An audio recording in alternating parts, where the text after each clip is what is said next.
নমস্কার, আশা করছি সবাই ভালো আছেন। ব্লগটা আজকে এখান থেকেই শুরু করছি, কারণ আজকে হচ্ছে একাদশী। এটা একাদশীর দিনে করা, আর একাদশীর দিনে আমরা ভগবানের ঘরেতেই সব করি, ওটাই প্রসাদ লাগাই, ওটাই আমরা খাই। আর কে কীভাবে একাদশী করবে, একাদশীর নিয়ম অনেকে জানে না, তো আমরা যেভাবে করি সেটাই আমি শেয়ার করলাম। একাদশীর দিনটা আমাদের কীভাবে কাটে সেইটাই এখানে দেওয়া আছে। আমি এখানে দুপুরবেলায় আমরা 12টার পরে একদম খাই, 12টার আগে পর্যন্ত জল না খেয়েই থাকি, চেষ্টা করি তাই। একবারই খাবো 12টার পর। তো ওখানে আমি বাদামটা ভেজে নিলাম, আর এখানে দেখো একদম তেল ছাড়া একটা তরকারি বানাই।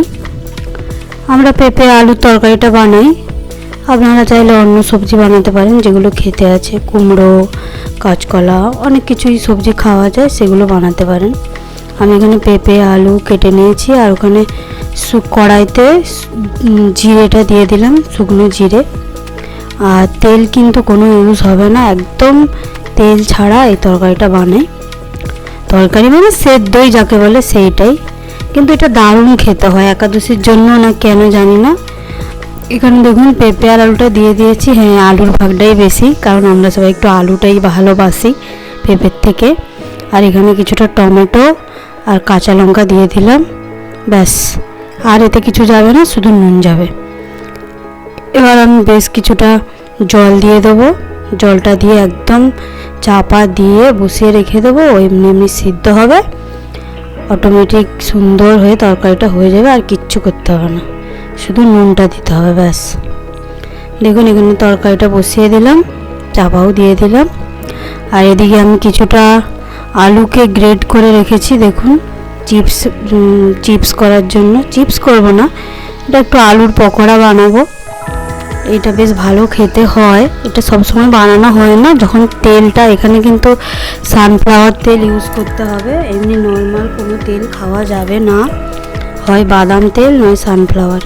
এখানে আলুটা আমি ভালো করে ধুয়ে জলটা নিগড়ে নিগড়ে তুলে নিলাম। আর এখানে দেখুন কিছুটা সাবু, ওখানে কিন্তু সাবুটা আমি গুঁড়িয়ে নেব। আর তরকারিটা দেখুন ফুটে গেছে। এমনি নর্মাল নুন তো আজকের দিনে খাওয়া যায় না একাদশীতে, তার জন্য এই নুনটা খাওয়া যায় একাদশীতে, এই একটি মাত্র নুন। তো এই নুনটাই আপনারা কিন্তু ব্যবহার করবেন, যারা একাদশী করেন তারা জানেন। আর যারা হয়তো ভাবছেন যে নতুন নতুন করব, কিভাবে কি করব, তারা কিন্তু এইভাবে করতে পারেন। আর এই আলুর পকোড়াটা কিন্তু খুব সুন্দর খেতে হয়। আর যারা বাচ্চা নিয়ে করেন, বাচ্চাদের জন্য কিন্তু এটা মুখরোচক হবে, আর ওরা এই জন্য কিন্তু একাদশীটা করতেও চাইবে। আলুর সাবুটাকে আমি গুঁড়িয়ে রেখেছিলাম, আর ওই সাবুটা একটু চেলে নিলাম যাতে দানাগুলো না পড়ে। একটু অল্প নুন দিলাম। এবার একদম শুকনো শুকনো করে কিন্তু মেখে নিতে হবে, একদম শুকনো মেখে নিয়ে এখানে কিন্তু আমি সানফ্লাওয়ার তেলটা দিয়ে দিচ্ছি। এটা সবসময় বানানো হয় না, যখন তেলটা থাকে বা তেলটা আনা হয় তখনই বানাই। তো আজকে সানফ্লাওয়ার তেল যেহেতু ছিল তাই জন্য বানাচ্ছি। আর এখন আমি কিন্তু সুন্দর সুন্দর করে ছোট্ট ছোট্ট করে পকোড়ার মতো করে ভেজে নেবো। এতে কিছুই লাগবে না, শুধু একটু সাবুর গুঁড়ো আর ওই নুন, ব্যাস। ভালো করে শুকনো করে মেখে নিতে হবে যাতে না জল থাকে। আর এখানে কিন্তু ভালো করে এপাশ ওপাশ করে ভালো করে লাল লাল করে ভেজে নিতে হবে। এটা খেতেও দারুণ হয়, বাচ্চাদেরও ভালো লাগবে, বা যারা পেঁপে আলু খেতে চাও না তারা কিন্তু এইসবগুলো খেতে পারবে। আর আলুর তরকারিটা করতেই পারেন ওইভাবে, ভালো লাগে, খুব সুন্দর খেতে হয়। ওই দিনের জন্য নাকি জানি না, তবে ওটা খুব ভালো খেতে হয়। একবার করে দেখতে পারেন যারা একাদশী করেন। এখন সব রেডি, আর আমি ভগবানের থালা সাজিয়ে দিয়েছি সব কিছু দিয়ে। তো দেখা হচ্ছে নেক্সট ভিডিওতে। আর ভালো লাগলে চ্যানেলটিকে সাবস্ক্রাইব করবেন, লাইক করে পাশে থাকবেন। তো ততক্ষণ সবাই ভালো থাকবেন, সুস্থ থাকবেন।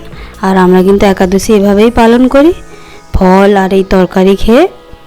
তো আপনারাও চাইলে এভাবে করতে পারেন, যারা একদম না খেয়ে থাকতে পারেন না তারা কিন্তু এভাবে করতে পারেন, তাতে একাদশীটাও হবে আর আপনাদের খাওয়াও হবে, পেটও ভরবে। তো চলুন এখন সেবাটা দিয়ে দিক। সেবা দেওয়ার পর আমরা এটাই কিন্তু খাবো 12টার পরে। তো দেখা হচ্ছে নেক্সট ভিডিওতে।